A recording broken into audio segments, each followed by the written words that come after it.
livro do profeta Isaías, capítulo 6. E no ano em que morreu o rei Uzias, eu vi o Senhor assentado sobre um alto e sublime trono, e o seu séquito enchia o templo. Os serafins estavam acima dele, cada um tinha 6 asas, com 2 cobriam o rosto, com 2 cobriam os pés, e com 2 voavam, e clamavam uns para os outros, dizendo: Santo, Santo, Santo é o Senhor dos exércitos, toda a terra está cheia da sua glória. As das se moveram com a voz do que clamava, e a casa se encheu de fumaça. Amém. Isaías não só recebeu revelações sobre Jesus, homem, ou também Jesus, Deus, mas ele também viu o nascimento e o ministério de João Batista, quando ele mesmo profetizou dizendo: voz do que clama no deserto, preparai o caminho do Senhor e endireitai as suas veredas. Isaías viu numa visão a descida do Espírito Santo, quando ele disse no capítulo 60 e 61, o Espírito do Senhor é sobre mim. Ele viu a terceira pessoa da Trindade descendo. O ministério de Isaías foi um ministério completo, em revelações e visões, revelações que iriam se cumprir 700 anos depois. Mas eu quero chamar a sua atenção para a primeira frase do capítulo 6, quando diz assim: e no ano em que morreu o rei Uzias, eu vi o Senhor. E no ano em que morreu o rei Uzias, eu vi o Senhor. Por que é que eu chamo a sua atenção para essas 2 frases? E por que é que o capítulo 6 inicia-se pontuando esse momento de luto de um rei, com uma revelação pessoal de Isaías a Deus? Do capítulo 1 ao capítulo 5, Isaías, ele já era profeta, ele já era alguém que Deus levantara, colocou na vida dele uma unção profética, e ele já tinha mensagens de Deus para o povo. Isaías, do capítulo 1 ao 5, ele foi um homem que tinha de Deus, ou teve de Deus, uma chamada, uma unção, dons, porém, Isaías não tinha caráter. O seu caráter era duvidoso. Isaías era uma pessoa que, mesmo tendo de Deus uma chamada profética, ele não tinha confiança em Deus. Por que que diz na primeira frase: e no ano em que morreu o rei Uzias, eu vi o Senhor? Porque Isaías, ele era de uma família de reis. O rei Uzias era primo do profeta Isaías. Isaías morava no palácio, usufruía dos confortos de ser primo de um rei. Sua família vivia com abundância, com fartura. Isaías, do capítulo 1 ao capítulo 5, não temia ninguém. Era de uma família de monarcas, bem-sucedido, respeitado pelo povo. Só que ele não confiava em Deus. Ele confiava no peso da coroa. Quando Deus falava alguma coisa para ele, ele ia consultar o rei. E isso entristecia a Deus. Era o rei que dizia: fala, não fala, vai, não vai, fica, diz. A confiança de Isaías era no rei. Ele andava segundo a orientação do rei. Era o rei que o conduzia. Era o rei que dava para ele a direção. Era o rei que dizia o que ele podia ou não revelar ao povo. Até o momento em que Deus olhou e disse: eu vou fazer ele depender de mim. E como é que Deus fez isso? Primeira frase: e no ano que morreu o rei Uzias, eu vi o Senhor. Do capítulo 1 ao 5, ele tinha a revelação de Deus, ele só não tinha relacionamento com Deus. Ele estava de luto, entristecido. O rei havia morrido. Sentimento de estar sozinho, desprotegido. Certamente a minha família vai sair do palácio, porque o novo rei vai entrar com a família dele. Quem é que vai prover para mim agora? Onde é que eu vou morar agora? O que vai ser de mim quando Deus me der as mensagens? O rei que assumiu o trono, ele vai ter o seu profeta, ele vai ter o seu conselheiro, ele vai ter aqueles que ele vai buscar consulta. E por certo não serei eu. Eu sou parente de um rei que já não vive mais. E o rei que assume o trono mata a família do rei que sai. Isso é normal. Isaías estava amedrontado, Isaías estava com medo. Ele vai para o templo sozinho, e entrando no templo, Deus tinha marcado um encontro com ele ali. E no ano em que morreu o rei Uzias, você também pode entender esta frase como: e no ano em que eu perdi a minha estabilidade, e no ano em que eu fiquei sozinho, e no ano em que a minha vida passou a sofrer risco de morte, perseguição, e no ano em que todos me abandonaram, eu vi o Senhor. Eu vi o Senhor sobre um alto e sublime trono. Ele não entrou no templo para ver Deus, ele entrou no templo como refúgio. Ele entrou no templo como esconderijo. Ele entrou no templo temendo não sair para fora.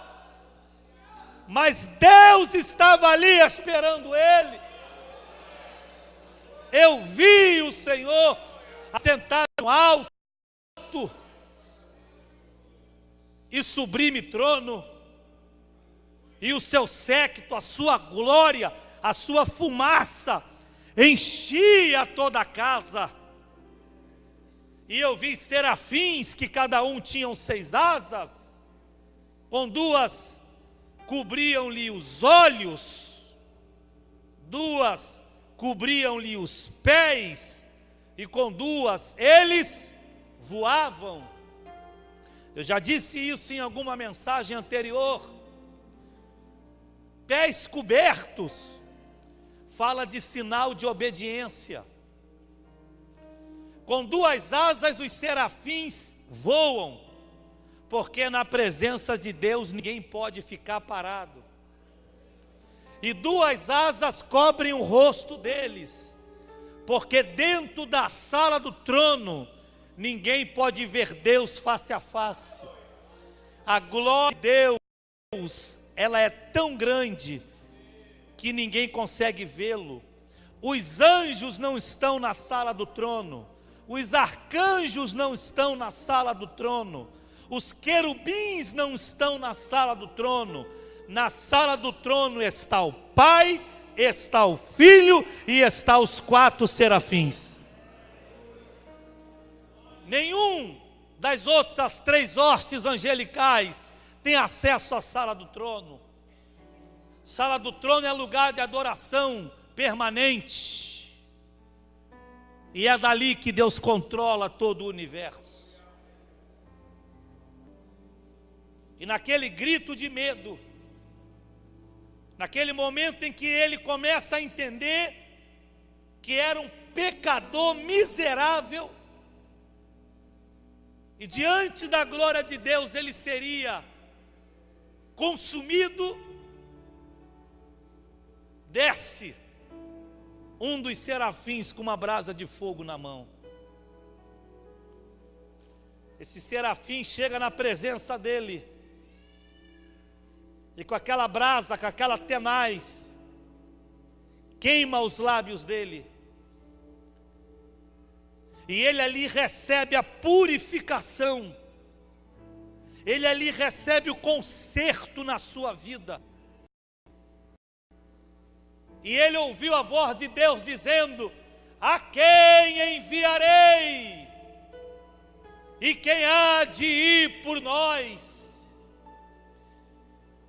E encorajado, renovado, tomado pela presença de Deus, aquele Isaías que entrara temeroso, que entrara temendo perder a vida e com incertezas do futuro, ele disse: eis-me aqui, envia-me a mim. Ali não tinha mais o medo, ali não tinha mais a desconfiança, ali não tinha a incerteza do futuro. Quando ele disse: eis-me aqui, eu vou, minha vida está nas tuas mãos, eu vou caminhar confiando no teu poder. Eu termino a narrativa dessa história dizendo a você o seguinte: que para Deus se revelar a nós, alguns Uzias têm que sair do nosso lado. Alguns Uzias têm que ser arrancados. Tem coisas que Deus nos revela para que a gente abra a mão. E nós nos sentimos fracos diante daquilo que se gosta, diante daquilo que se ama. E não temos coragem muitas vezes de abandonar ou deixar aquilo que a gente sabe que Deus não está se agradando. Mas a questão é que Deus, quando nos ama e nos vê aprisionado por alguma coisa, Deus nos arranca aquilo. Tudo aquilo que é arrancado há traumas. Tudo aquilo que é arrancado, muitas vezes, gera saudade. Porque Deus não permite que nada na nossa vida venha atrapalhar a manifestação do propósito dEle em nós. Por que é que Deus permite perdas de alguma forma, de alguma coisa? Porque o Espírito Santo está dizendo: meu servo, minha serva, eu preciso me revelar a você. É aquela hora que nós estamos quebrantados, quebrados, muitas vezes humilhados por uma situação, que a gente entra no templo sozinho, como um vaso quebrado, como Davi disse no Salmo 22, como caco quebrado, caco de barro quebrado, se sentindo desprotegido e com as incertezas do futuro.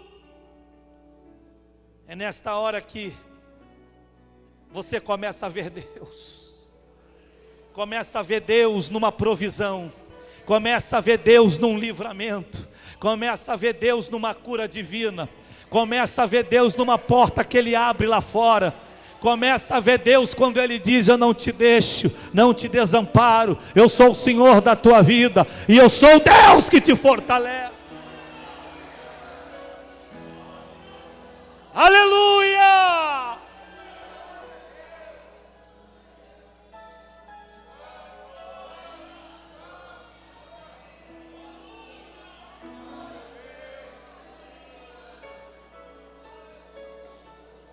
Vivendo bem, comendo bem, morando bem, profeta de Deus, e tendo primo, rei, como escudo, auxílio e proteção, vai buscar a Deus para quê, se a vida está boa? Tem horas que Deus tem saudade da gente. Eu me lembro há uns anos atrás, fui para São Paulo pregar numa campanha de 3 dias, dirigindo congregação e trabalhando fora e fazendo faculdade. Meu tempo de joelho e oração muito resumido. Aí o pastor foi me pegar no aeroporto para me levar para o hotel. E ele disse para mim: antes de nós irmos para o hotel, é caminho passar pela igreja onde você vai pregar as 3 noites. Eu queria que você visse a igreja, o templo. Falei: ok, vamos lá. E ele entrou e foi até o templo. Quando chegou no templo, ele parou o carro na rua do templo e disse: aqui está o templo onde vai ser a campanha das 3 noites. Quando eu olhei, tinha uma faixa lá de uns 10 metros de comprimento. 3 dias de milagre na igreja. Tragam os cegos, tragam os aleijados, tragam os surdos. O homem de Deus, pastor Samuel Gonçalves, estará aqui.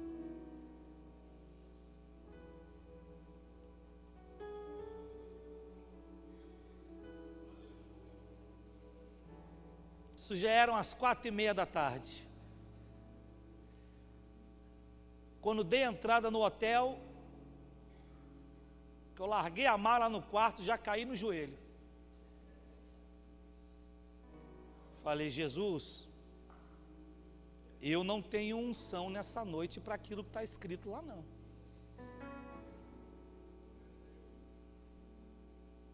O Senhor sabe a minha vida.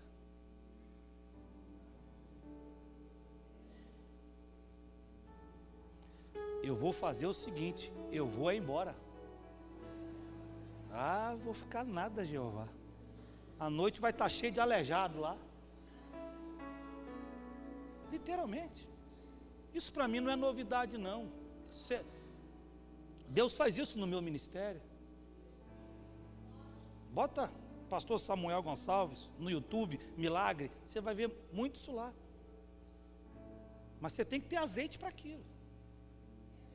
E azeite, ele tem que ser renovado.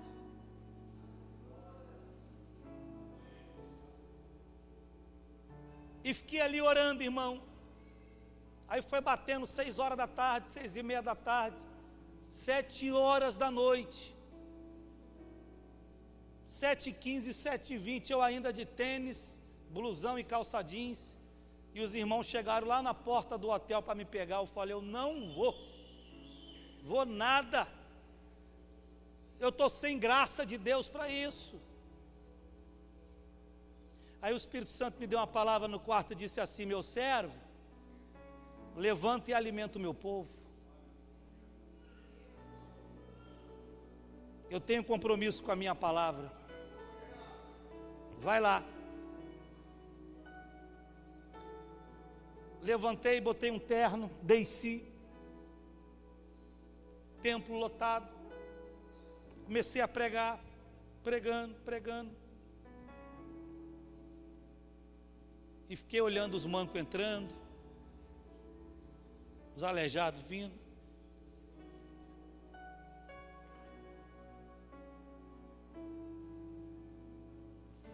Eu só falava uma coisa: Jesus, eu não sou, mas tu é, eu não sou, mas tu é, eu não sou, mas tu é.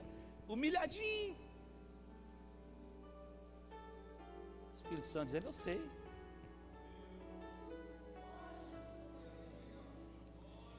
Pregando.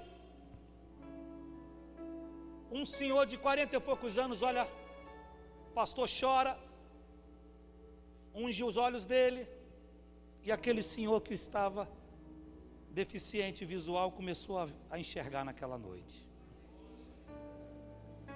Eu olhei aquilo, eu falei: ah, tu é bom demais, porque o azeite aqui está ruim para isso. Não é que eu estava em pecado, não é que a minha vida não estava de bem com Deus, muito pelo contrário. É porque quanto mais você quer ser usado, mais preço você tem que pagar.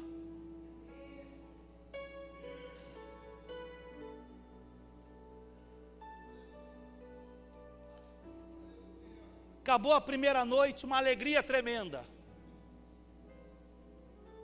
Jantei, fui para o hotel, tomei um banho, deitei na cama.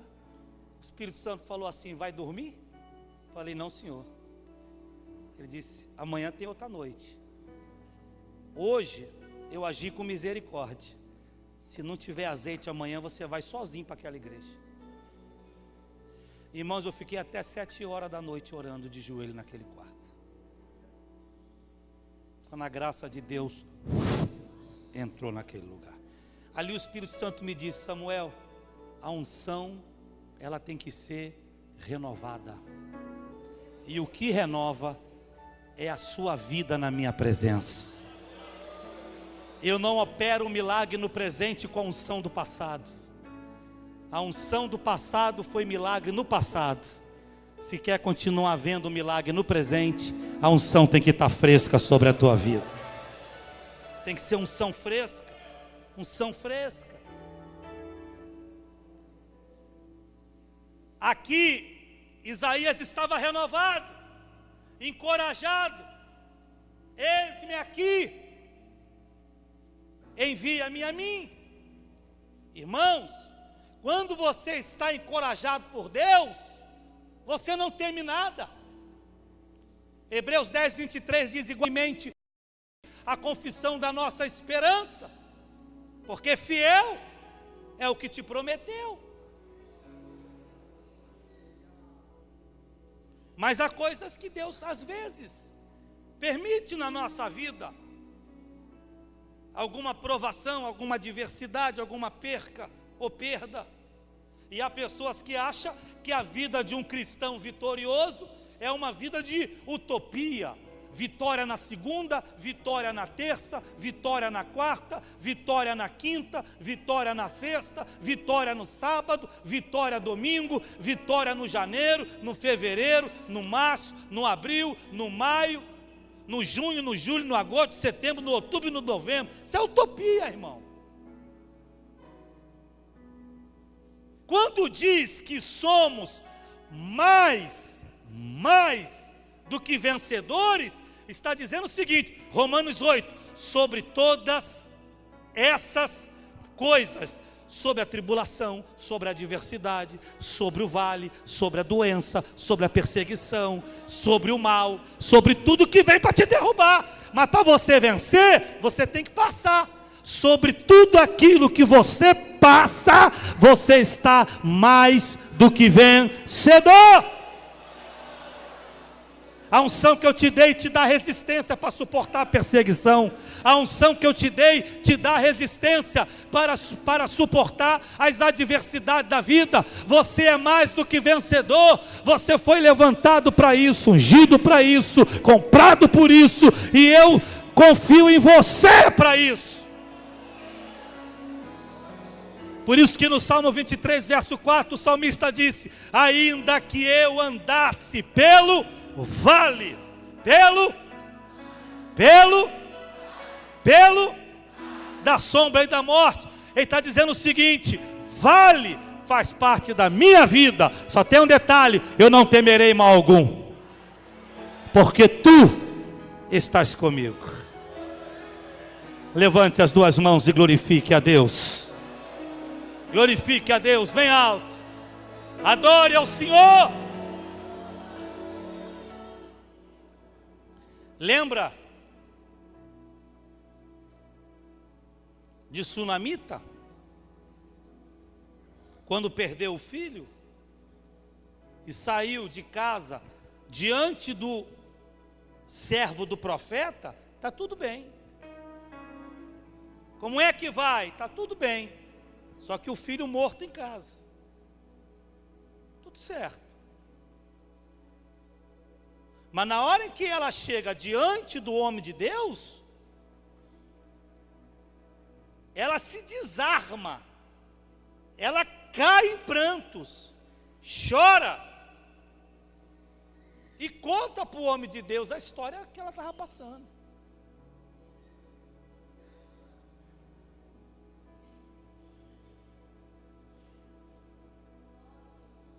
Deus não te ungiu para ficar contando por aí os vales que você passa.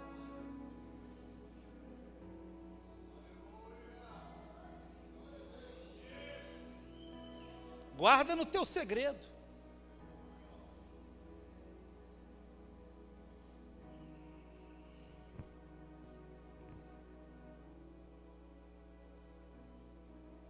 Mas na hora em que você receber vitória, muita gente vai saber, mesmo sem saber o que você estava passando. Porque quando olhar o teu rosto vai dizer: você está diferente, você está melhor. O que houve? Aí você já abre os lábios para contar o testemunho.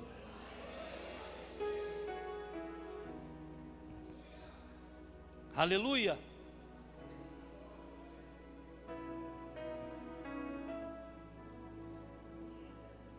No momento em que Deus permite perdas, é porque Deus está dizendo: eu preciso aparecer para você. Eu estou assim de revelações para te dar. Sabe por que é que eu disse que de todos os profetas ele foi o maior a respeito de revelações sobre o Messias? Lê o livro do profeta Isaías, do capítulo 1 ao 5, nenhuma revelação. Do 6 em diante, todo o capítulo é uma revelação. No momento em que Deus se revelou a ele, ele passou a ter intimidade com Deus. No capítulo 6 ele vê Deus. No capítulo 9 ele vê Jesus nascendo. Quando ele diz: um menino vos nasceu, um filho se nos deu, o governo estava sobre os seus ombros, e o seu nome será Maravilhoso, Conselheiro, Deus Forte, Pai da Eternidade e Príncipe da Paz. Ele viu Jesus lá na manjedoura. No capítulo 53, ele viu Jesus crucificado na cruz. Ele viu Jesus sendo moído. Quem deu crédito à nossa pregação e a quem se manifestou o braço do Senhor, porque foi como renovo e raiz de terra seca, e olhávamos para ele, nenhuma aparência víamos, era desprezado, indigno entre os homens, homem experimentado no trabalho e rejeitado. Verso 4: mas verdadeiramente Ele tomou sobre si as nossas enfermidades e levou sobre si as nossas chagas, e pelas suas pisaduras nós fomos sarados.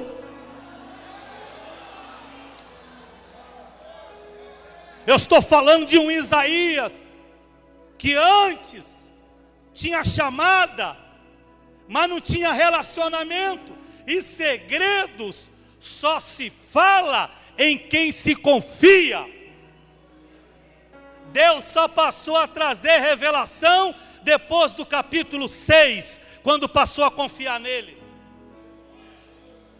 E você só confia em quem passa dificuldade do seu lado.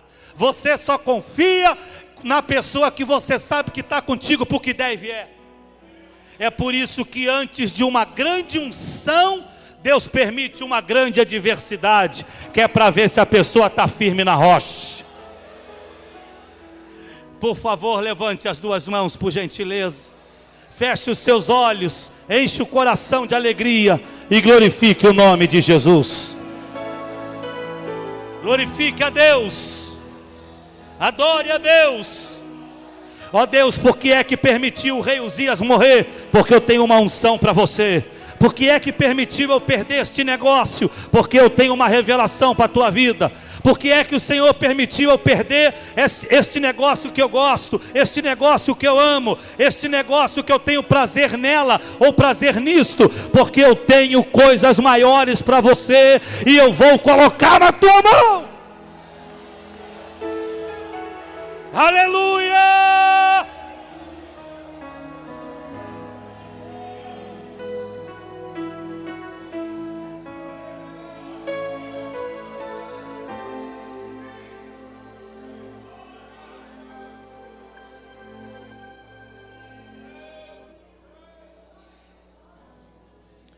A vida que vivo na carne, vivo na fé do Filho de Deus.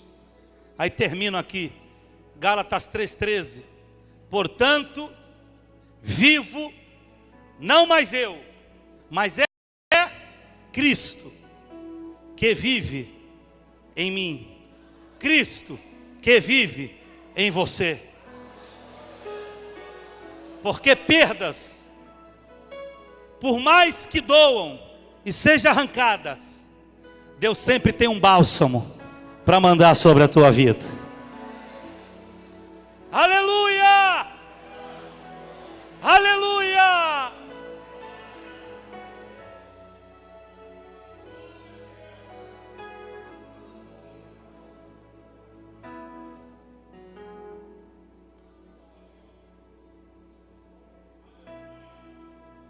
Deus conhece o meu coração, pastor. Deus me conhece por dentro, pastor.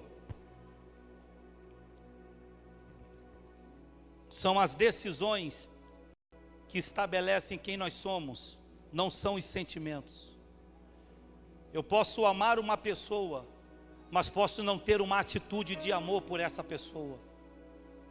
Eu posso ter raiva de uma pessoa, mas eu posso não deixar essa raiva se manifestar.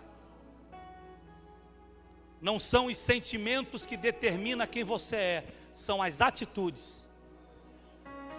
Pelos frutos se conhece a árvore, e a árvore são atitudes. É aquilo que fazemos externamente, para nós, para os que estão em nossa volta e para a sociedade em geral. Nós somos medidos e avaliados pelas atitudes que temos.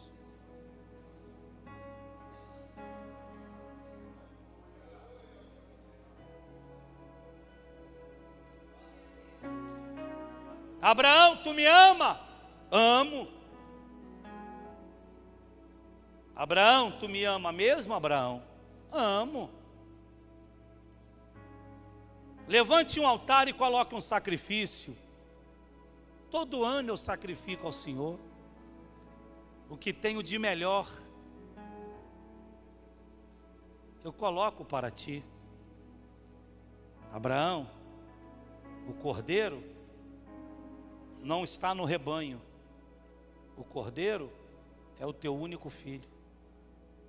Coloca ele no altar e sacrifica para mim. Oferece para mim o sangue do teu filho.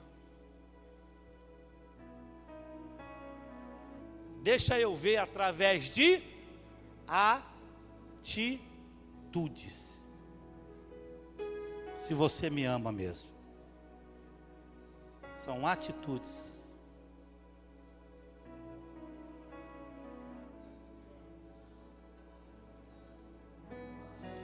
Às vezes um gesto de carinho serve como remédio para uma alma amargurada. Às vezes a mão na cabeça de alguém serve para reconciliar uma amizade ou um relacionamento que já está quebrado. É um gesto, é uma atitude que serve para curar. Na hora que ele pega o filho, amarra o filho, choroso, triste, moído, já no sentimento de perda, com todos esses sentimentos, porém, obedecendo, triste, mas obedecendo, chorando, mas obedecendo, levando o filho para matar, mas obedecendo, amargurado, mas obedecendo. Não importa o estado emocional, obedeça. Atitude.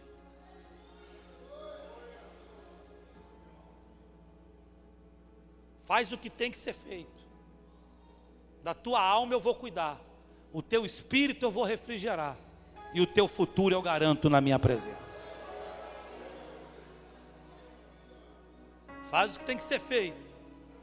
Na hora que ele pega o Isaac, põe no altar, amarra o menino, pega o cutelo, levanta o cutelo, vai matar a criança, um anjo rasga o céu, numa velocidade tal, e já desce gritando: Abraão, não levantes a mão contra a criança, porquanto já provaste o amor ao Senhor teu Deus. Atitude. E ali Deus poupa Isaac de morrer. E ele subiu com o filho e desceu com o filho para a glória de Deus. Levante as duas mãos e glorifique a Deus. Deixa eu pedir a você 30 segundos com a mão levantada. Glorifique a Deus bem alto. Mais alto. Adore a Deus.